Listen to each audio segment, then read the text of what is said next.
ஏய் நான் யூடியூப்ல ஜோசியம் பார்க்க கற்றுக்கிட்டேன். அப்படியா? எனக்கு ப்ரூஃப் பண்ணு. எப்படி ப்ரூவ் பண்ணுறது? உன் லெஃப்ட் ஹேண்டில் ஒரு மச்சம் இருக்கா?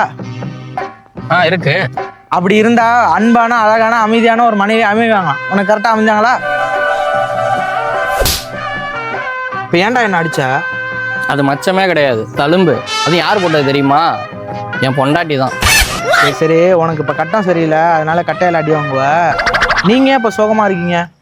அட போடா, டிகிரி பிடிச்சிட்டு 4 பேருக்கு ஹெல்ப் பண்ணலான்னு பார்த்தேன். போகிற போக்க பார்த்தா 4 பேர் ஹெல்ப் பண்ணாதான் நான் உயிரோடயே இருக்க முடியும் போல இருக்கு. உன்னால முடியாதுன்னு யாராச்சும் சொன்னா நம்ப வேண்டியது ஒன்றும் இல்லை, அவங்கள. சுச்சுவேஷன் எப்பயும் நமக்கு தகுந்த மாதிரி இருக்காது. நம்ம தான் அந்த சுச்சுவேஷன் நமக்கு தகுந்த மாதிரி மாற்றிக்கணும். அது எப்படி சுச்சுவேஷனை நமக்கு ஏற்ற மாதிரி மாற்றிக்கிறது? இப்போது நேற்று ஃபுல்லாக மழை பெஞ்சுது. நான் பைக்கில் போயிட்டு இருந்தேன். போகிற வழியில் ஒன்றுக்கு வந்துருச்சு. நான் பாத்ரூமை தேடிட்டு இருந்தேன். அப்படியே நான் மலையை பேண்ட்லேயே ஒன்றுக்கு போல. இந்த மாதிரி தான் நமக்கு தகுந்த மாதிரி சுச்சுவேஷனை மாற்றிக்கணும். இப்போ கூட நான் ஏன் இங்கே வந்தேன்? வெயில் அடிக்கல, பேண்ட்டை காய வைக்க தான்.